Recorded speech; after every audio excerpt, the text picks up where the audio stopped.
Bonjour à tous, j'espère que vous allez excellemment bien. Aujourd'hui on se retrouve pour le 63e jour de course de ce Vendée Globe et on rentre quasiment dans les 24 dernières heures de course. Allez, un peu plus parce que je rappelle qu'il y aura de la navigation en prêt, mais mardi matin les concurrents seront à l'arrivée de ce Vendée Globe. Les premiers, et donc on aura explosé le temps du record. Ça sera 64 jours et 18 heures à peu près pour l'arrivée du premier, ce qui semble assez exceptionnel si encore une fois il n'y a pas de problème pour Charlie Dalin ou encore une fois Johan Richomme qui peuvent arriver très tôt et extrêmement proches l'un de l'autre, même si pour le moment Charlie Dalin a réussi à reprendre un petit peu d'avance sur Johan Richomme. Comme d'habitude, on fera le point sur les différents problèmes des concurrents. Un nouvel abandon aujourd'hui, on en reparlera. On parlera également des différents classements, de la météo, enfin le même programme que d'habitude sur la chaîne. N'hésitez pas à vous abonner à la chaîne, à réagir dans les commentaires, à mettre un pouce bleu, à partager la vidéo sur les réseaux sociaux, notamment auprès de vos proches si vous pensez que ça peut les intéresser. Dans les commentaires, n'hésitez pas à me dire qui vous a plu, qui vous a déçu. Quand vous vous abonnez à la chaîne, vous pouvez rajouter la petite cloche, comme ça vous êtes au courant des dernières vidéos qui sortent. Si vous avez les moyens que vous voulez soutenir mon travail, vous pouvez faire un superflex. Du côté donc des prochaines vidéos, des prochaines heures de sortie de vidéo. Grosso modo, ce qui va se passer, là aujourd'hui, on sort la vidéo tard, j'ai attendu le point de 19 h parce qu'il y avait le biathlon, parce qu'il y avait également le Dakar. Demain, je pense que la vidéo, j'attendrai le point de 15 h pour sortir la vidéo. Je ferai la même chose mardi, c'est-à-dire que j'attendrai 15 h, j'attendrai en fait que Charlie Dalin et Johan Richomme soient arrivés.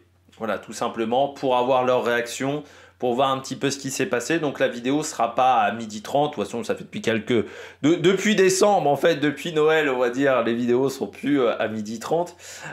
Mais voilà, on attendra l'arrivée des deux concurrents pour avoir les informations. Et donc Johan Richomme devra arriver un peu après Charlie Dalin. Encore une fois, pour le moment, ce sont des heures théoriques d'arrivée. On en reparlera même en fin de vidéo des heures d'arrivée, des heures d'estimation d'arrivée. Mais voilà, pour le programme donc, des 2 prochains jours, lundi, donc certainement le point de 15 h, donc la vidéo vers 16h30, parce qu'il y a le temps que j'enregistre et le temps que j'encode et que je mette en ligne. Et puis à peu près la même chose mardi pour les mêmes raisons, et ça permettra comme ça d'avoir les premières réactions des concurrents et puis de faire un bilan aussi sur leur course, sur là où ça s'est joué, là où ils ont été performants, de faire un petit récapitulatif. Deuxième chose, après expédier ce petit rototo, les vidéos ne s'arrêteront pas mardi. C'est-à-dire, c'est pas parce que les premiers sont arrivés que je vais continuer à faire des vidéos. Je pense qu'on va continuer à faire des vidéos au moins jusqu'aux premières semaines de février. Ensuite, ça dépendra. En fait, je vais attendre l'arrivée, je pense, des concurrents du peloton des bateaux à dérive droite.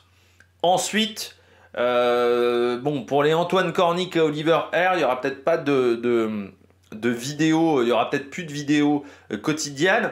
Malgré tout, il y aura une vidéo récapitulative de ce Vendée Globe courant février. Je pense que, alors, courant février, en fait j'attendrai que le dernier concurrent arrive, mais il y aura une vidéo récapitulative qui sera je pense assez longue de tout ce qui s'est passé sur le Vendée Globe, des choses qui m'ont surpris, qui m'ont étonné, un petit peu de comment s'est déroulée la course, un peu un récapitulatif du classement et de tout ça, de mes petits bonnets d'âne, mes petits concurrents au top. Enfin voilà, on fera un petit débrief de tout ça donc en courant février. Mais voilà, les vidéos continuent, je pense, pendant encore donc au moins 3 semaines.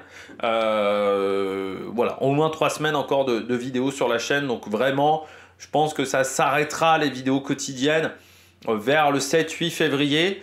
Déjà parce qu'il y aura pas mal de compétitions, le cyclisme reprendra, il y aura aussi pas mal de sports, je pense notamment au biathlon et quelques compétitions de sport d'hiver. Il y aura aussi le rugby avec le tournoi destination. Et surtout, il n'y aura plus grand chose à dire hein, quand il ne reste plus que 4-5 concurrents. Ça m'embête un peu de faire que des vidéos qui font 3 minutes où vous apprenez pas grand chose. Donc voilà, il y aura de l'intérêt. Il y aura peut-être des petits shorts à l'arrivée des derniers concurrents de la course quand ils viennent d'arriver avec les premières réactions et ce genre de choses. Mais surtout, il y aura une vidéo récapitulative. Voilà, c'était les petites informations à vous donner. On regarde la météo du côté des concurrents. Et là, maintenant, on peut faire un routage un petit peu précis. On sait que normalement, l'arrivée est dans une trentaine d'heures. Donc là, vous voyez la situation. On commence à attaquer le bord, on va dire, du golfe de Gascogne. Le golfe de Gascogne, c'est ici. Donc on va commencer à attaquer cette zone-là de retour vers la France, parce qu'on va... En fait, le golfe de Gascogne, c'est à peu près ici, hein, donc on n'y est pas trop.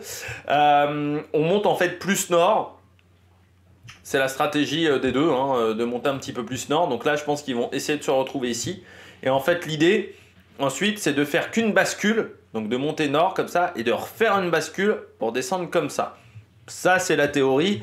Dans la réalité, ça peut un peu se compliquer parce que en voile et en navigation, c'est très compliqué de viser une zone précise. Or, la zone d'arrivée est une zone précise. Voilà, donc voilà, vous voyez, il y a cette zone tempête qui est ici, qui peut être la ligne d'arrivée. Donc ça, c'est pas la ligne d'arrivée, c'est vrai que je vous avais dit il y a quelques jours, c'est la ligne d'arrivée, non, c'est la porte tempête. Donc là, comme vous pouvez le voir, ce n'est pas la zone d'arrivée, elle est ici. La ligne d'arrivée, elle est très peu large. Vous voyez, c'est... c'est même pas 1 000 de largeur. Donc, il faut viser cette zone-là. Ça veut dire qu'il va falloir être très précis dans sa navigation dans les heures à venir parce que ça serait con d'être obligé de faire une manœuvre supplémentaire. On voit qu'on rentre dans le Money Time. Vous savez pourquoi ? Pour ceux qui connaissent un petit peu les navigations et les cartes et la cartographie des différentes courses, c'est que depuis quelques heures, on vient de nous mettre la zone où il y aura un rafraîchissement des concurrents tous les 30 minutes et la zone où il y aura un rafraîchissement tous les... Là, ça sera 2 minutes, on verra si ça marchera bien, mais 5 minutes. Donc là, dans cette zone-là, quand ils seront à partir de là, c'est-à-dire que vous pourrez suivre les concurrents quasiment en instantané. Donc mardi matin, normalement, pour Charlie Dalin. Donc la météo, ça va être de la navigation au près dans le final, avec un vent qui a tendance à devenir moins important dans les dernières heures de course. Donc il faudra gérer ça du côté de Charlie Dalin dans les dernières heures de course avec de la navigation au près. On poursuit avec Sébastien Simon. Lui, c'est plutôt une arrivée dans 3 jours. Donc si on regarde un petit peu la situation dans une soixantaine d'heures, là aussi, ça sera de la navigation au près. Mais alors lui, il aura une fin de course compliquée avec très peu de vent dans le final à certains moments pour finir ses manœuvres. Donc il risque d'être fortement ralenti. Vous voyez, dans 60 heures, il y aura assez peu de vent dans cette zone-là. Donc ça risque d'être assez compliqué. Voilà pour lui du côté de Sébastien Simon. Enfin, plus compliqué pour les hommes de tête, mais j'ai envie de dire... C'est un petit peu la ritournelle de ce Vendée Globe, c'est-à-dire que les concurrents de tête ont toujours eu des conditions de mer souvent plus avantageuses que les concurrents de derrière. Derrière, on ne pense pas encore à l'arrivée, on pense à l'équateur qui va être bientôt franchi par Sam Goodchild, par également Paul Meillat, par Jérémy Bayou, parce que vous ne voyez pas, mais là il y a Jérémy Bayou qui est à côté, dans des conditions d'alizé qui ont permis d'augmenter un petit peu le rythme. Ça fait 2 journées qui sont aux alentours de entre 370 et 400 000 de parcourus. C'est pareil pour le groupe Lunven et Ruyant. Grosso modo, donc là, passage du poteau noir. Comme d'habitude, je pense que ça va commencer demain, le poteau noir. Demain vers 19 h, je pense qu'on sera dans le poteau noir, même peut-être avant. Ouais, avant. Parce que là, en fait, ils vont passer... ouais, ça sera demain, en fait. Quand on sera en vidéo, on sera dans le poteau noir pour, je pense, les concurrents, la plupart des concurrents de ce groupe-là. Donc, gros travail encore. Donc là, on est dans les alizés d'Atlantique Sud, poteau noir, puis alizés d'Atlantique Nord. Vous voyez que là, si on regarde dans les prochaines heures, bon, c'est on va dire, un petit peu comme les conditions de Sébastien Simon, mais ça reste quasiment route directe, on va dire. Dans un premier temps, ça sera par contre plus compliqué. On peut penser peut-être pour Clarisse Kremer, Dutreux et Samantha Davis, parce que eux, ils auront peut-être des conditions plus difficiles. Donc je pense qu'ils auront du mal à revenir sur les concurrents de devant. Et vous voyez que c'est pas simple en ce moment pour Dutreux Kremer, qui ont des routes pas du tout droites et qui se sont fait donc de nouveau distancer. Donc ils ne reviendront pas normalement, à part peut-être sur, encore une fois, sur Justine Métro. Et encore, hein, il y a désormais 400 000 de différence. Et surtout, Justine Métro va plus vite en ce moment hein, que Clarisse Kremer. Donc je pense que là, à part abandon, ça sera compliqué de rentrer dans le top 10. Derrière, la grosse bagarre avec Benjamin Ferré, Louis Huc et Jean Le Cam. Jean Le Cam de nouveau un petit peu arrêté par rapport à Damien Seguin et Alain Roura. Damien Seguin qui va extrêmement vite. Giancarlo Pedoté, ça marche pas mal également. Romain Attanasio a retrouvé un petit peu de vitesse. Et puis Isabelle Yoshke, mais faites attention, Conrad Coleman n'a pas dit son dernier mot. Il a réussi à échapper de la zone de molle un petit peu plus tôt que ses petits camarades. Et lui aussi, il va essayer d'avancer au maximum et surtout de rester dans ce vent-là. Ça va être l'objectif de Conrad Coleman dans les heures à venir, surtout que devant, on va être complètement arrêté de nouveau demain. Hein, vous voyez qu'il n'y aura pas de vent. Et là, ça peut permettre, pourquoi pas, à Conrad Coleman de faire une très bonne journée, essayer de recoller au groupe de tête, surtout que lui, avec ses panneaux solaires, il va pouvoir recharger ses batteries beaucoup plus facilement. Derrière, il y aura de nouveau cette zone de transition à gérer pour Guirec Soudé et ses petits camarades jusqu'à Kojiro Cheraichi, ce qui permettra peut-être d'Arnaud Boissière et à Violette d'Orange de revenir, mais il faudra faire attention à cette grosse tempête qui est en train de leur passer dessus. Eux, ils ont un début d'Atlantique Sud extrêmement tonique, Violette d'Orange et notre ami Arnaud Boissière. Derrière, Antoine Cornic rentre dans le top 30, mais surtout, on commence à arriver au Cap Horn. Je pense que Oliver R arrivera au Cap Horn mardi. Et Antoine Cornic peut-être mardi dans la soirée ou mercredi. Je pense qu'Oliver R, ça sera mardi matin. Donc vous voyez, si on regarde dans 24 heures, enfin dans une trentaine d'heures, eh bien des conditions qui seront assez musclées. Donc il faudra voir si on réduit pas la voilure pour ces trois concurrents-là qui sont en belle bagarre en ce moment, comme vous pouvez le voir. Et puis derrière, eh bien, on passe le point Nemo demain pour Manuel Cousin et Fabrice Amédéo. Et je pense que Denise Van Wimberg passera ce point Nemo quand les premiers, eux, auront terminé leur course du côté voilà, de Denise Van Wimberg. Donc on rappelle le point Nemo, le point le plus éloigné d'une terre habitée, enfin d'une terre, voilà, tout simplement. C'est ça le point Nemo qui n'est pas une île, hein. C'est absolument, ça ne représente, c'est un point dans l'eau, hein. C'est vraiment un point où il n'y a pas de terre à proprement parler. Ça permet juste à la NASA, pour ceux qui veulent savoir, quand on détruit des satellites et qu'on ne veut pas que ça soit dangereux, que ça tombe notamment, je sais pas, au milieu du Kazakhstan ou n'importe où, eh bien, normalement, les agences spatiales, elles le font tomber au niveau du point Nemo. Donc, je pense qu'il doit y avoir pas mal de pièces de métal rouillé du côté du point Nemo, tout simplement. Bon, on passe un petit peu aux informations des dernières heures. On va commencer par l'abandon du jour. L'abandon du jour, il est pour Éric Bellion. Éric Bellion s'est retrouvé dans une situation compliquée. On rappelle qu'hier, il se détournait vers les îles Falkland, donc en fait les îles Malouines, du côté d'Éric Bellion, pour pouvoir réparer son axe d'été de J2. Il avait fait une première réparation. C'était un problème qu'il avait eu il y a quelques jours. Il avait fait une première réparation, cette réparation n'a pas tenu, hein, donc cet axe d'été de J2, l'été de J2, c'est ce qui permet de maintenir le J2 plaqué. Et le problème, c'est que le J2, c'est encore une fois une voile importante, une voile qui permet de maintenir le mât notamment et la structure du bateau. Et donc il s'est dit, là, ça va être compliqué. Et en fait, l'objectif était qu'il mouille seulement au bord des îles Falkland et qu'il puisse réparer. Sauf que, pas de chance pour lui, vous voyez qu'en ce moment, le terrain est miné à cause des tempêtes. Hein. Vous voyez que là, il y a du vent un peu dans tous les sens. Et le problème d'Éric Bellion, c'est quand il est arrivé, on le verra peut-être avec les rafales. Alors, on ne le verra pas peut-être. Oui, voilà, les rafales, elles sont ici. Vous voyez, il y avait 30 à 50 nœuds de vent. Parce qu'en plus, je rappelle qu'on est dans un coin où les fichiers ne sont pas fiables. Ce qui perturbe pas mal de concurrents. Et ce qui fait qu'Éric Bellion, pour s'amarrer au port, a eu besoin d'aide et a dû s'amarrer au port surtout. Et je rappelle qu'il a eu besoin d'aide, d'une aide extérieure. Forcément, qui dit aide extérieure dit mise, on va dire, hors course. Alors pour l'instant, il n'est pas marqué comme abandon. Ah oui, parce que là c'était, oui, si, maintenant il est marqué comme abandon, voilà. Il est marqué comme abandon parce que vous voyez que désormais il est déjà dans un port et que deuxièmement, pour rentrer dans le port, il a demandé de l'aide extérieure.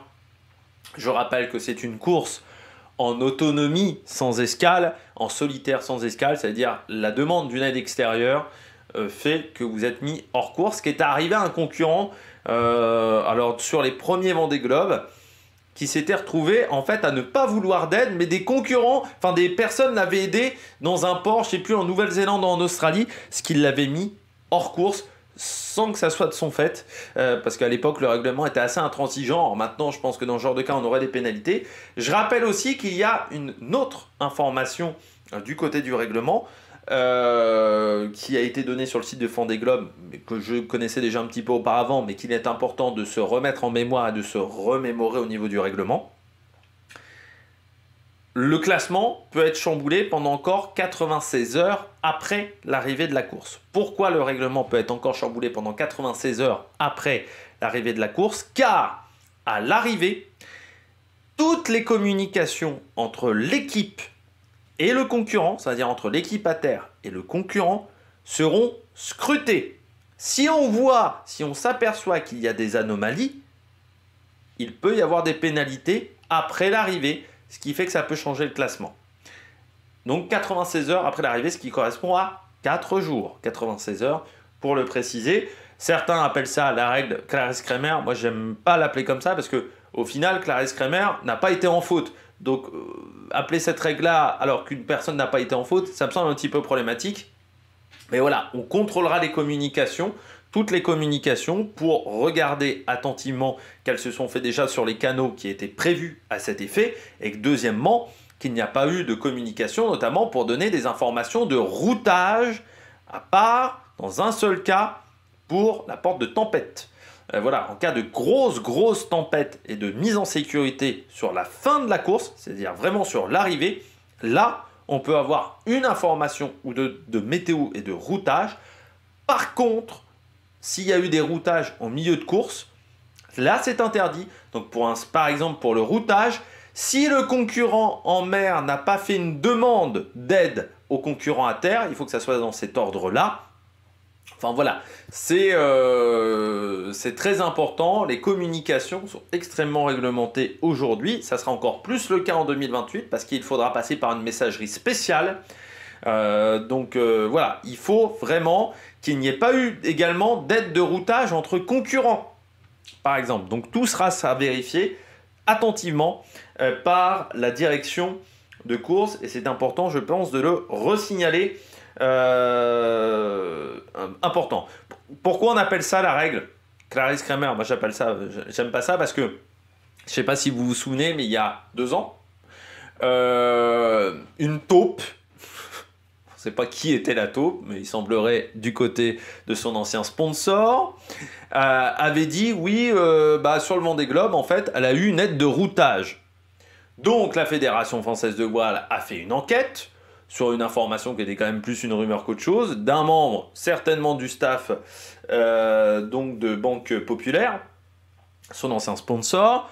On s'est aperçu à ce moment-là que Tanguy Le Turquet avait donné une information à Clarisse-Kremer, mais encore une fois, c'était une information liée à la zone d'arrivée, car il y avait un risque de tempête. Donc cette information-là avait été donnée à d'autres concurrents, également qui arrivaient au même moment que Clarisse-Kremer. Donc c'était une information qui n'était pas problématique, qui n'était pas en fait une information de routage interdite. C'était une information de sécurité que la direction de course avait autorisé aux équipes à terre, donc notamment Tanguy Le Turquet qui gérait à ce moment-là le bateau de Clarisse-Kremer, son compagnon qui avait été... la direction de course avait autorisé les équipes à terre à transmettre cette information-là aux concurrents en mer. Donc l'affaire a été classée sans suite par la Fédération française de voile. Il n'y a pas eu de pénalité, mais le règlement a été modifié parce qu'on s'est aperçu, avec cette affaire-là, que c'était compliqué en fait de surveiller les communications et c'est pour ça que le règlement a été changé. Enfin, a été changé, c'est-à-dire qu'on demandera, ce qui n'était pas le cas auparavant, juste après l'arrivée, les informations. ce qui permettra possiblement de donner des pénalités. Et surtout, dans 4 ans, normalement, c'est prévu qu'il y ait une messagerie exprès pour les concurrents du Vendée Globe, parce que jusqu'à maintenant, c'est WhatsApp. Sauf que WhatsApp, c'est difficile de connaître toutes les informations qui ont été distribuées. Donc on va dire qu'il y a un peu une zone grise du côté de ce règlement. On passe donc au problème technique d'Éric Bédion. Donc comme il a dû demander une aide inter, voilà. En fait, il a dû demander l'aide parce que c'était tellement compliqué au niveau des conditions qu'il n'arrivait pas à s'amarrer. Il a dit à 10 minutes près, je m'échouais. Donc l'intégrité du bateau, le bateau pouvait être détruit. Donc il a pensé à son bateau et c'est pour ça qu'il a fait ça. On poursuit avec les différents concurrents. Dennis Van Winberg, tiens, hop là, Denis Van Winberg, qui est en ce moment en dernière position. De nouveau des problèmes de girouette, il a reperdu sa girouette, Dennis Van Winberg. Je rappelle, c'est un problème qu'il avait déjà connu dans l'océan Indien. Donc la girouette, c'est ce qui permet d'indiquer le sens du vent, notamment et possiblement sa force. Eh bien, Dennis Van Winberg... Là, pardon, je m'excuse, j'ai pas réussi à le bloquer celui-là, dis donc, de Rototo. On dirait Villebrequin, dis donc. Enfin, Villebrequin avant qu'il s'entretue.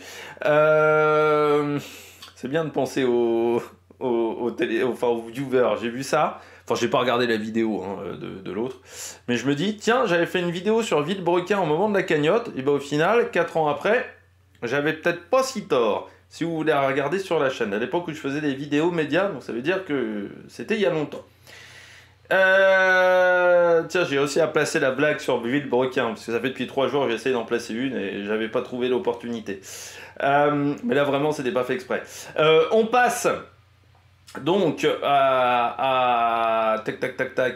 donc à Van Winberg, problème de girouette, donc il va falloir peut-être recorriger tout ça, mais forcément ça l'handicape dans sa stratégie et possiblement je pense sur son pilote automatique.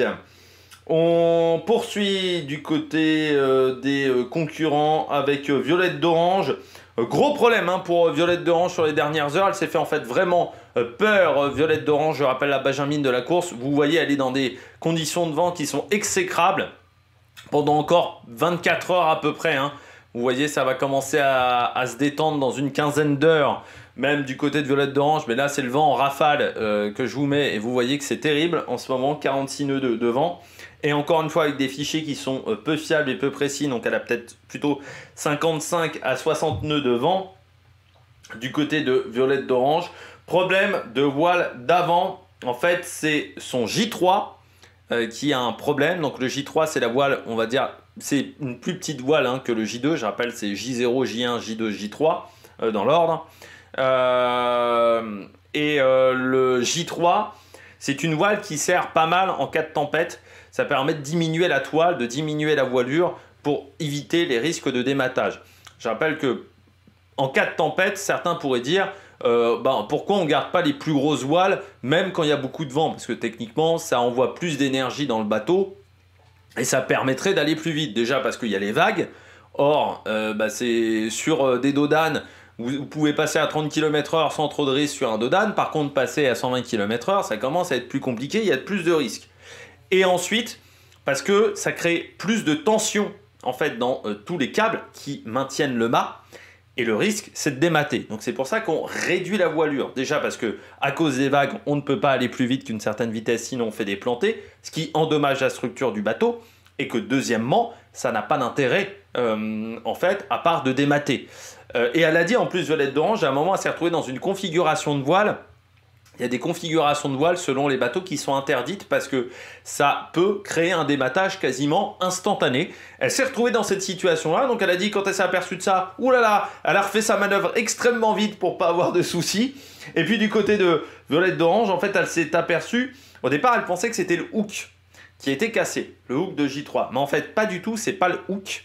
Donc la pièce métallique, le crochet en fait qui permet de maintenir la voile en l'air.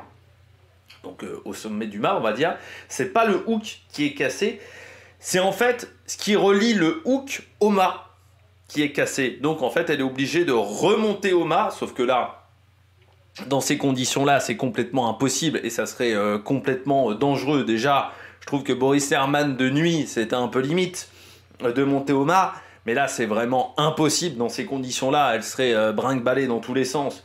donc c'est pas faisable. Et donc il va falloir qu'elle remonte au mât. Pourquoi? Parce qu'elle a besoin d'une voile possiblement de tempête dans son éventail de voiles. Donc il va falloir qu'elle remonte au mât. Elle le disait très bien en interview. Je pense que ça va être une première en course pour Violette d'Orange. Donc on va suivre ça et on espère que ça se passera bien. Et puis en plus au même moment, parce que comme elle s'est aperçue voilà, que la pièce ne marchait plus, bon bah tout de suite elle s'est dit je range ma voile parce que ça sert à rien de la garder à poste, je ne peux pas la mettre en place et surtout la garder à poste c'est pas le J2 donc elle ne maintient pas le mât quand elle est à poste.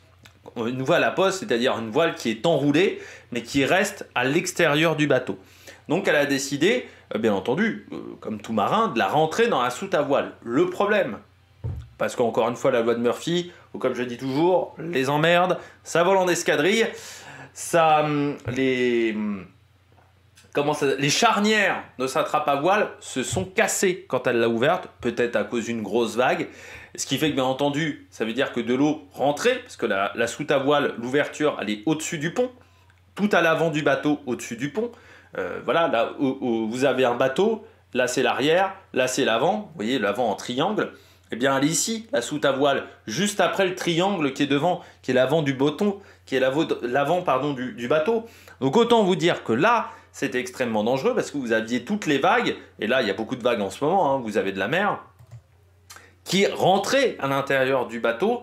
Donc elle a réussi à récupérer in extremis sa trappe, elle a tout bloqué. Donc c'est fermé, ce qui fait qu'elle ne peut plus l'ouvrir de l'extérieur. Et donc elle a dû rentrer à l'intérieur du bateau pour réparer un petit peu sa voile. Mais ce qui fait qu'elle ne peut plus sortir ses voiles non plus par cette trappe, car elle n'a plus de charnière. Voilà au niveau de sa trappe de soute à voile. Donc autant vous dire, une journée compliquée pour Violette d'Orange. Voilà, c'était pas la meilleure journée du monde. Et j'ai quand même noté structure. Donc je pense que le J3 sur son bateau a quand même un intérêt. Mais je ne sais plus pourquoi. Il faut savoir que j'ai écouté ça ce matin et que là il est 19h47, donc j'ai oublié. Je m'en excuse. Et en plus, problème de colonne. Ah bah bien entendu, hein, faut la complète, hein, c'est la complète de chez Paquito comme on dit. Hein. Là du côté de Violette d'Orange, donc ça a été compliqué. Voilà pour Violette d'Orange, très très compliqué. On poursuit avec Louis Duc. C'est vrai qu'il y en a certains qui m'ont dit je parle peu de Louis Duc. C'est vrai que c'est pas faux. J'en avais parlé un petit moment dans la course parce qu'il était très au sud et il avait une stratégie très offensive. Alors on va revenir un petit peu sur Louis Duc. Louis Duc, je rappelle un petit peu son histoire. Du côté de Five Group, Lantana Environnement, c'est bien aussi de citer les sponsors. Oui, il est dans des conditions de vent un petit peu plus calmes. Louis Duc, en fait, c'est un concurrent qui, en tout début, travaillait dans les chantiers navals. Ensuite, il a commencé en classe 40, donc les bateaux qu'on voit notamment sur la route du Rhum, donc les bateaux qui sont plus petits, qui sont une classe où il y a moins de développement technologique, ce qui permet d'avoir des budgets plus restreints. Louis Duc avait ce problème-là, c'est que c'était un bon navigateur, mais qui n'avait pas forcément le budget. Et puis, il a vu une opportunité, c'est qu'il a vu que le bateau PRB, enfin le PRB de 2006, pas le PRB de Kevin Escoffier qui s'était cassé en deux, ni le PRB de Nicolas Luven, le PRB de 2006 était disponible sur le marché. Pourquoi ? Des concurrents qui l'avaient eu avant voulaient participer à des grandes courses avec, sauf que il a cramé, donc il était au statut d'épave, donc inutilisable. Lui, il a décidé de le réparer entièrement grâce à ses qualités. Encore une fois, il travaillait dans les chantiers, donc il sait réparer des bateaux. Les chantiers de Saint-Nazaire, ce qui fait qu'il a réparé tout ça, il a réparé entièrement le bateau. Le problème, c'est qu'il n'avait pas de sponsor. Il y en a deux qui ont été dans ce cas-là, lui et Tanguy Le Turquet. Les deux concurrents ont acheté des bateaux sans avoir le financement de sponsoring derrière. Et donc, ils sont propriétaires du bateau, mais ils n'avaient pas le sponsor. Eh bien, Louis Duc a réussi à trouver un sponsor, et donc ça fait depuis 3 ans à peu près qu'il est dans cette classe IMOCA. Pour ceux qui se souviennent, sur certaines courses, il a souvent des stratégies très musclées, c'est-à-dire qu'il n'a pas peur d'aller dans des conditions musclées, un petit peu comme Tanguy le Turquet. Et il a fait une bonne course, hein, Louis Duc, parce qu'encore une fois, comme Tanguy Le Turquet, ce ne sont pas des gros moyens à l'intérieur de ses bateaux. Alors là, il a perdu un petit peu de temps sur ces dernières heures, parce qu'il s'est fait en fait rattraper, comme il le disait très bien en interview, par l'anticyclone. Tout simplement parce qu'il n'a pas les voiles adéquates. En fait, les voiles sur son bateau qui étaient efficaces dans ces conditions-là ne sont plus utilisables. Donc certainement trop endommagées. C'est ce qui pose un problème pour Louis Duc. Mais sinon, Louis Duc fait une belle course, hein, mais une course de marin impliqué, ce qui n'est pas une surprise dans cette fameuse bagarre des bateaux à dérive droite. Et il est plutôt pas dans les derniers. Donc bravo à lui. Voilà, dans cette bagarre des bateaux à dérive droite. Il est quand même devant Kojiro Shiraishi, il est 25e, c'est un bon résultat 25e hein, pour Louis Duc. Voilà, on a parlé de Louis Duc. N'hésitez pas à me le marquer dans les commentaires si vous trouvez qu'il y a un concurrent dont je parle pas suffisamment. Alors des fois c'est parce que j'ai rien à dire, notamment Oliver Air, parce qu'il fait pas beaucoup de vidéos. C'est vrai que Louis Duc, c'est pas forcément le concurrent qui fait le plus de vidéos, mais parfois c'est tout simplement parce que je me rappelle pas que j'en ai pas parlé depuis 3-4 jours, parce qu'il a pas fait de vidéo, parce qu'il a pas eu de problème, donc n'hésitez pas à me l'indiquer dans les commentaires. Autre concurrent qui a eu des problèmes techniques, c'est Justine Metro. Alors il y a deux concurrents qui ont des problèmes de moteur. Justine Metro, problème de moteur. Donc je rappelle, le moteur il est important pour recharger les batteries, surtout pour les bateaux de pointe, parce que souvent on met un petit peu moins de panneaux solaires parce que ça coûte du poids, et ce qui fait que le moteur devient très important. Eh bien Justine Metro, problème de moteur, en fait problème de démarreur du côté du Justine Metro. Et Sébastien Simon, il a eu aussi de nouveau des problèmes à redémarrer son moteur, donc il a peut-être aussi un démarreur en difficulté. Justine Metro, elle a changé de démarreur, et puis il y avait un petit problème électrique également sur son démarrage. Désormais, le moteur tourne de nouveau. Autre point de règlement, parce que j'ai oublié de le préciser, qui sera contrôlé à l'arrivée et qui peut mettre des pénalités. Les concurrents doivent avoir 20 litres de gasoil restant dans leur soute, dans leur réservoir. Pourquoi ils doivent avoir 20 litres de gasoil dans leur réservoir? Tout simplement parce que dans le règlement, il est indiqué que si vous devez dépanner un autre concurrent, pour le dépannage, vous avez besoin de ces 20 litres de carburant. Pourquoi? Parce que pour dépanner un concurrent, on ne peut pas juste se servir des voiles. Pour manœuvrer plus efficacement, on a le droit à ce moment-là, et seulement à ce moment-là, de déplomber le moteur et d'utiliser l'hélice sous le moteur, donc qui va permettre de naviguer comme si vous entrez dans le port ou vous ressortez du port voilà, en début de course. Le problème, c'est que si vous n'avez pas ces 20 litres, on considère donc que vous êtes en faute par rapport au règlement, et s'il y avait eu un problème pour un concurrent, vous n'auriez pas pu le dépanner. Donc c'est pour ça qu'on regardera bien qu'il y ait 20 litres de carburant. C'est pas pour, comme en Formule 1, pour savoir si le carburant est homologué, ce n'est pas pour cette raison-là du tout, mais c'est juste pour savoir si les concurrents ont bien respecté ce point de règlement. Il y a d'autres points de règlement qui seront contrôlés à l'arrivée, donc voilà, faites attention, le classement à l'arrivée peut changer à cause de ces points des règlements qui seront contrôlés. Notamment, Violette d'Orange, elle ne devrait pas avoir de problème avec ses soucis moteurs, par exemple, mais d'autres, peut-être, sont un petit peu plus en difficulté et donc pourraient avoir des pénalités. Et ce qui fait que même Conrad Coleman, qui pourtant a un bateau à moteur électrique, a quand même 20 litres de carburant à cause de ce point de règlement. Il est obligé d'avoir 20 litres de carburant. Donc même s'il fait un tour sans énergie fossile, il a quand même des énergies fossiles à l'intérieur de son bateau, Conrad Coleman. Malgré le fait que techniquement, ce moteur n'accepte même pas de l'essence. Il a un moteur électrique qui fonctionne entièrement à l'électricité, mais avec ce point-là de règlement qui n'a pas été modifié pour Conrad Coleman, eh bien, il est obligé d'avoir 20 litres de carburant qui ne lui servent pas à grand-chose, on ne va pas se mentir. On poursuit avec donc Justine Metro, problème moteur, Sébastien Simon, problème moteur, et puis on passe à Nicolas Lundven. Du côté de Nicolas Lundven, il était assez énervé, assez déçu en fait de sa stratégie. Je vous rappelle, il a tenté une stratégie Est.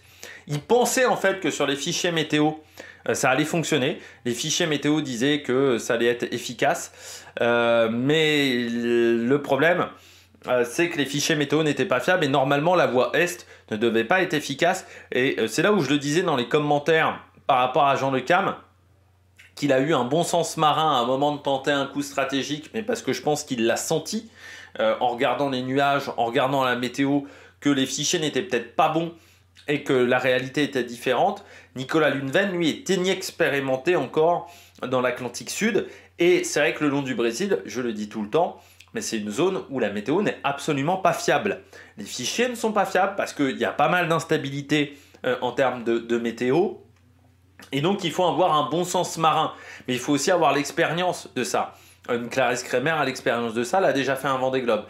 Nicolas Lundven n'avait pas fait de Vendée Globe, il n'avait pas l'expérience de ça, donc il s'est fait avoir. Bon, bah voilà, il ne se fera plus avoir les prochaines fois. On espère qu'il y aura des prochains Vendée Globe, mais voilà, il était un petit peu déçu parce que il voyait que le groupe Bayou s'éloignait et que lui, grosso modo, il était avec Ruyant et Hermal. Alors il pense qu'il peut finir devant Ruyant et Hermal à cause de leurs problèmes techniques. Même s'il se méfie un petit peu de Boris Herrmann parce qu'il considère qu'il a remis un petit peu en route suite à ces différents petits soucis. Le classement, désormais, on termine avec le classement. Charlie Dalin toujours en tête, vous voyez qu'il est à moins de 500 000 de l'arrivée par rapport à Johan Richomme. Autant vous dire qu'il y a quand même assez peu de chance. Bon, on le dit déjà depuis quelques jours, hein. Mais là il y a vraiment, je pense, plus beaucoup d'opportunités désormais pour Johan Richomme pour passer devant. Parce qu'encore une fois, bon, je le disais hier, c'était quasiment plus de 10% de performance en plus qu'aurait dû avoir Johan Richomme par rapport à Charlie Dalin pour tenter de revenir.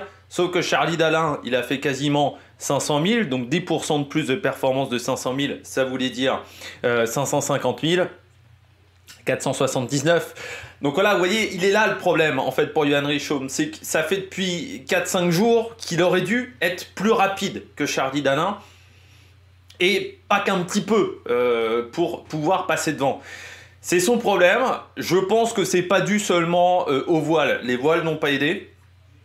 Alors on verra si à l'arrivée il y a juste 30 000 d'écart. Mais je pense que c'est dû au fait que Charlie Dalin ait réussi à reprendre le vent dans le sud, vraiment dans l'Atlantique Sud, un peu avant. Il a chopé les alizés un peu avant Johan Richomme. Pour moi, c'est là où s'est fait la différence. Et puis ensuite... il y a eu le poteau noir, il y a eu aussi ce manque de... En fait, c'est 60 000 qui prend assez vite Charlie Dalin. C'est dû à un manque de lucidité, donc un peu plus de fatigue du côté de Johan Richomme. Et puis après, voilà, ça s'est augmenté, mais Charlie Dalin va pas craquer maintenant. Il y a 4 ans, je rappelle, il passe la ligne d'arrivée en tête. Il ne gagne pas le Vendée Globe. Il y a les compensations de temps qui permettent à Bestaven de gagner le Vendée Globe. Il l'a en travers de la... Enfin, il l'a quand même un peu en travers de la gorge. Ça fait depuis 4 ans qu'il pense Vendée Globe. Il va pas craquer à 500 000 de l'arrivée.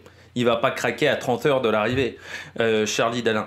Il sait que maintenant il est dans le money time. Grosso modo, Charlie Dalin, il lui reste une sieste à faire. Il lui reste, allez, 3-4 heures de sommeil. Grand maximum, vraiment. Et sinon, maintenant, c'est du travail. Le seul truc, maintenant, ce qui peut lui arriver, c'est faire attention au cargo. Hein, encore une fois, il y a beaucoup de circulation de cargo dans cette zone-là. Faire attention aux bateaux de pêcheurs sur la fin aussi. C'est là où il va falloir faire attention. Donc je pense qu'il a dû dormir. Parce que là en plus maintenant les nuits sont longues. Hein. C'est vrai qu'il y a quelques jours les nuits étaient plus courtes. Mais là je pense qu'il a beaucoup dormi avant ce rush final. Je pense que voilà, quand il y avait du vent qui était plutôt portant, je pense qu'il a dormi. Là maintenant, je suis pas sûr qu'il redorme beaucoup sur les 30 prochaines heures. Il y aura peut-être une petite sieste, mais il n'y aura pas beaucoup plus. Je pense que voilà, il sait que demain, enfin, il sait que dans 30 heures c'est fini, quoi, hein, grosso modo, Charlie Dalin. Donc maintenant, il va cravacher. Et ça va faire des écarts. Avec Johan Richomme, on voit que l'écart s'est même agrandi. Hein. Hier, il y avait plutôt 128 000.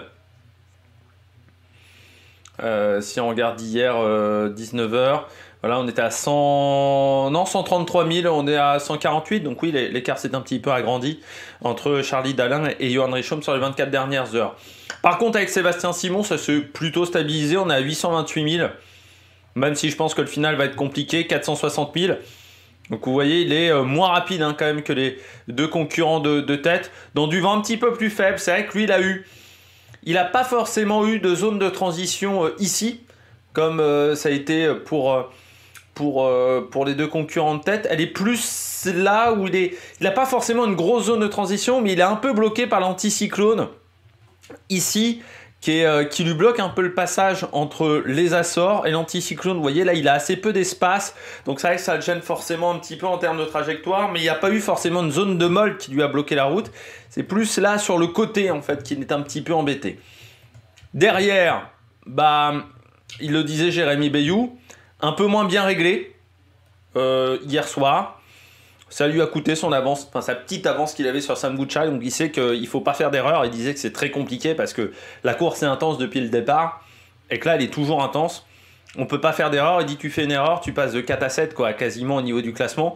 Donc c'est très compliqué. Paul Meillat s'accroche toujours entre Bayou et Meillat. Vous voyez qu'il y a une quarantaine, cinquantaine de milles, grand maximum entre les deux. Et en ce moment, Paul Meillat va à 405 000 contre 386 pour Sam Goodchild et 386 pour les deux, même. Ils sont 382. La VMC de Jérémy Bayou, donc cette vitesse par rapport au vent, 15 nœuds 8 contre 15 nœuds 9, c'est-à-dire qu'il y a vraiment 0,1 d'écart, contre 16 nœuds 8, il y a un nœud de différence. Voilà, donc ça se tient, tout ça se tient en un nœud près de vitesse moyenne en 24 heures par rapport au vent. C'est que dalle. Donc ils sont vraiment sur le même rythme. Maintenant, ce qui va compter aussi, c'est là ils sont au niveau de l'équateur, donc bien entendu après l'équateur poteau noir, c'est l'entrée du poteau noir qui va compter. Parce que l'entrée, dans ce sens-là, c'est l'entrée qui est dure. La sortie, grosso modo, tu sors comme tu veux. L'entrée est compliquée. Et c'est là où il va falloir choisir vraiment la bonne porte d'entrée pour pas se retrouver bloqué et pour réussir à prendre un petit avantage. Les qualités de bateau aussi vont jouer entre ces différents concurrents. On sait que Charlie Dalin a un bateau qui est Jérémy Bayou a un bateau qui est un peu extrême. Biotherme est un bateau fiable, mais peut-être pas le bateau le plus rapide. Vulnérable est un bateau qui est très fort au portant. Bon, pas de chance, on n'est pas dans des situations de portant, plutôt de navigation auprès. Donc, je dirais que ces trois bateaux. Moi je me méfierais un peu de Paul Meillat parce qu'il connaît bien son bateau et la fiabilité va peut-être compter parce que ça veut dire un peu moins d'usure. Vous savez, c'est comme dans Pro Cycling Manager, dans ces jeux vous avez la barre d'endurance. Sa barre d'endurance elle est peut-être un petit peu plus haute au niveau de son bateau que celle des concurrents, donc ça va peut-être jouer, mais pas grand chose. Nicolas Luneven, est-ce que c'est perdu pour Nicolas Luneven? Il est à 3000, 2830, donc vous voyez il y a 170 000 d'écart. Il faut en fait, ça serait bien de gagner du temps au niveau du poteau noir.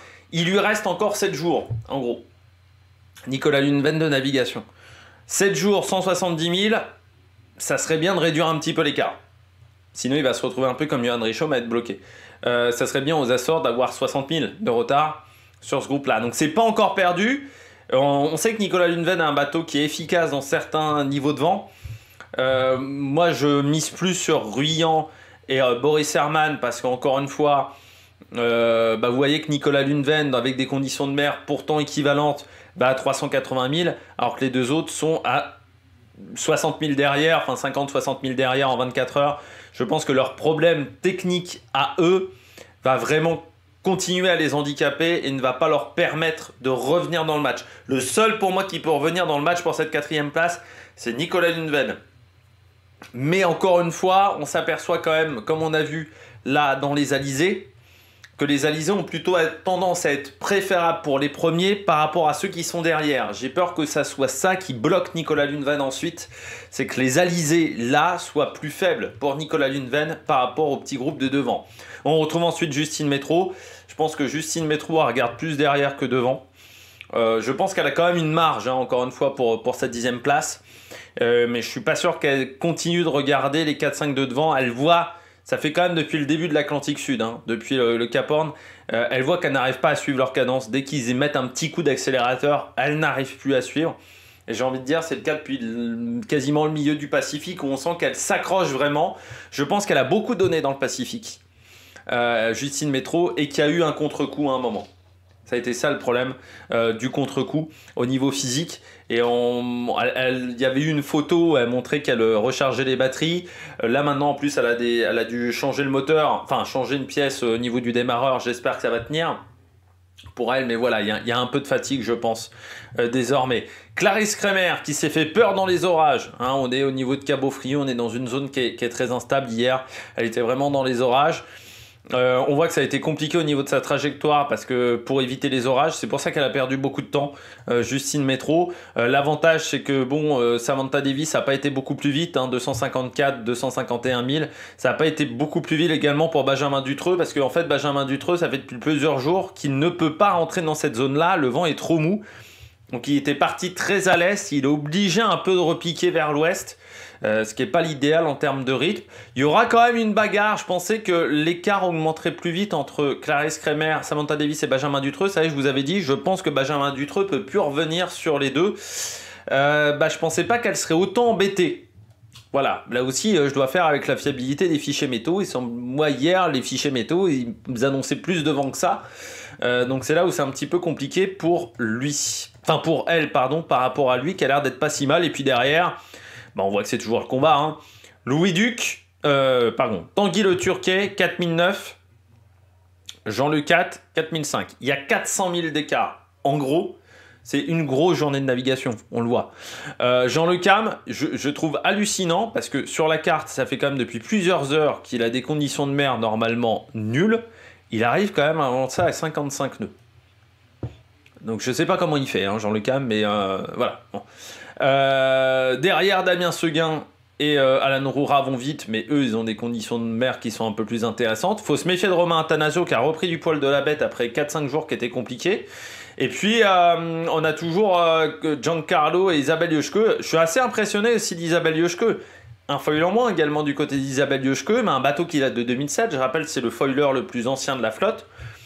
Parce qu'avant, ça a été un bateau à dérive droite qui est devenu un foiler. Je l'avais dit, quasiment dans 95% des cas, ça n'a pas marché. C'est l'un des rares bateaux où ça a fonctionné. Kevin Escoffier, c'était ça sur le dernier Vendée Globe. C'était un bateau à dérive droite qui était devenu un bateau à foil et ça entraîne souvent des problèmes de structure parce que les chocs sont plus importants. Emma CSF et Isabelle Yoshke, c'est un peu la seule qui a réussi à faire cette performance là. Là ça va être un gros combat parce que la situation reste encore instable, on le voit au niveau du vent, donc je pense que ça va être encore compliqué dans les heures à venir. J'étais pas encore nickel, donc là en ce moment il y a 4005, 4009, donc vous voyez qu'en plus oui, ça a tendance à se réduire. Là maintenant je comprends mieux les vitesses parce que j'avais pas les bons chiffres, mais vous voyez que ça a tendance à se réduire et Attanasio va vite, Seguin et Alan Roura vont vite, mais ils vont aussi tomber un petit peu dans cette zone de molle, ce qui va permettre cette zone là molle au groupe de derrière de revenir parce que eux ils ont toujours des vitesses intéressantes. Et vous voyez que cette zone de transition, elle est assez importante et elle ne bouge quasiment pas. Et la zone de vent ne bouge pas non plus. Ça risque d'être un peu compliqué pour Conrad Coleman, ça dépend s'il arrive à cravacher ou pas. Conrad Coleman, après, il est à 5100, donc il est à 650 000 de retard à peu près. De Jean Le Cam, mais Tanguy Le Turquet, eux ils peuvent revenir avec Benjamin Ferret. Après moi je suis un peu inquiet pour Tanguy Le Turquet parce qu'il a un jeu de voile normalement qui était fait pour les mers du sud, donc pas forcément hyper efficace dans ces conditions là, donc on va voir comment ça va se passer. Benjamin Ferret, lui on sait que techniquement c'est un bateau, encore une fois Benjamin Ferret monoyeur, c'est le bateau vainqueur avec François Gabard en 2012-2013, on connaît l'efficacité de ce bateau. Donc à part s'il a des problèmes techniques, on sait qu'il a eu des problèmes de quille, il ne faut pas qu'il ait de nouveau un problème de quille, il faudra faire attention à lui, il revient fort de l'arrière et on pensait que Jean Le Cam avait fait vraiment avec cette sortie de Cap Horn, cette fin d'Océan Pacifique, sortie de Cap Horn où il avait été très bon, qu'il avait fait la différence par rapport à Benjamin Ferret depuis le point Nemo à peu près.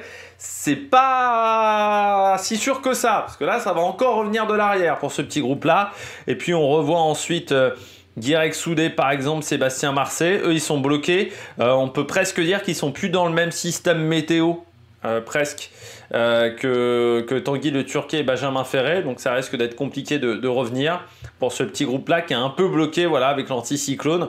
On voit que Louis Duc reprend un peu des vitesses, ouais c'est encore léger, c'est presque Kojiro qui fait la meilleure journée, et puis Arnaud Boissière et Violette d'Orange, mais qui eux sont plus loin, comme vous pouvez le voir, ils ont quasiment 1000 milles de retard sur ce petit groupe. Derrière, on retrouve Oliver Air.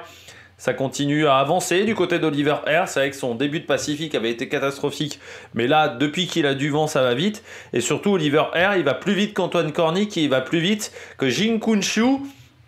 parce qu'il est en avant du front, donc il est dans des conditions de mer qui sont un petit peu moins compliquées, tout simplement du côté d'Oliver Air. Donc il reprend de l'avance, parce que 7100...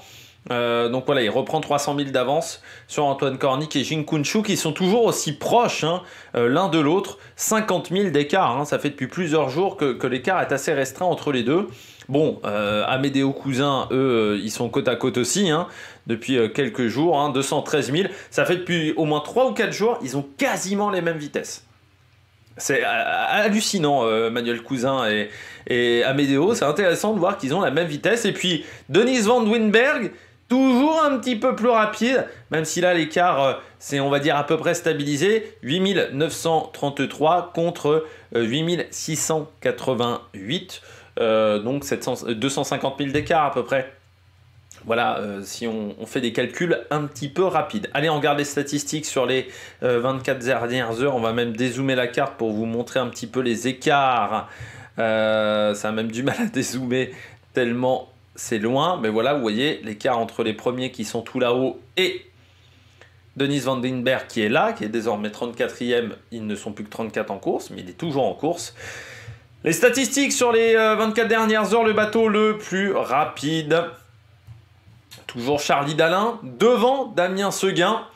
Johan Richomme est 3e. Johan Richomme a fait une trentaine de kilomètres de moins que Charlie Dalin. On retrouve ensuite Romain Attanasio qui est 4e, devant Isabelle Liochke. Donc Romain Attanasio et Damien Seguin sont le plus rapide de deuxième groupe. Romain Attanasio a quand même fait quasiment 60 km de moins que Damien Seguin. Ça montre que Damien Seguin va vite dans le groupe de poursuivants. Isabelle Liochke donc est 4e, devant Sébastien Simon. Et puis on retrouve ensuite Giancarlo Pedute, Alan Roura, Paul Meillat et le premier bateau adhéré droite, Benjamin Ferré, qui est 10e. Du côté de l'écart entre le leader et le dernier concurrent de la course, il y a désormais 16 543 km. Donc l'écart s'est agrandi entre les deux. Charlie Dalin avance quand même pas mal vite, et avec le record aussi, parce qu'on a désormais 2500 000 d'écart quasiment avec le record, ce qui représente 4500 km. En fait, pour tout vous dire, pour vous situer un petit peu la situation, quand Charlie Dalin va arriver, grosso modo, Armel Lecléache était à l'équateur. Venait de passer le poteau noir, il devait être dans le poteau noir à ce moment-là. Ça montre l'écart, C'est sur une carte, ça parle un petit peu. Les ETA, elles ont été affinées ce soir. Donc Charlie Dalin, l'arrivée est prévue désormais le 14 janvier entre 5h et 11h du matin. Pour Johan Richomme, c'est entre 10h et 17h. Donc il y a toujours une possibilité, on va dire, légère, infime, qu'on considère que Johan Richomme finisse devant Charlie Dalin. Sébastien, donc c'est pour ça que je ferai la vidéo vers 15h, parce que vous voyez que Johan Richomme devrait être arrivé à ce moment-là mardi. Sébastien Simon entre le 16 et le 17 janvier. Thomas Ruyant à Nicolas Lunven entre le 23 et le 25. De Dutreux à Samantha Davis entre le 25 et le 27 janvier. Ça n'a pas changé pour le moment. On n'a plus d'estimation pour le groupe Jean Le Cam parce que les conditions sont plus lentes que ce qui était attendu dans un premier temps. Donc les routages ne sont plus bons. Et bien voilà, je crois qu'on a tout fait. J'espère que vous avez aimé cette vidéo. Si vous avez aimé cette vidéo, n'hésitez pas à vous abonner à la chaîne, à réagir dans les commentaires, à mettre un pouce bleu. Et puis nous, on se retrouve pour de nouvelles aventures sur l'Amérique Production. Ciao, ciao!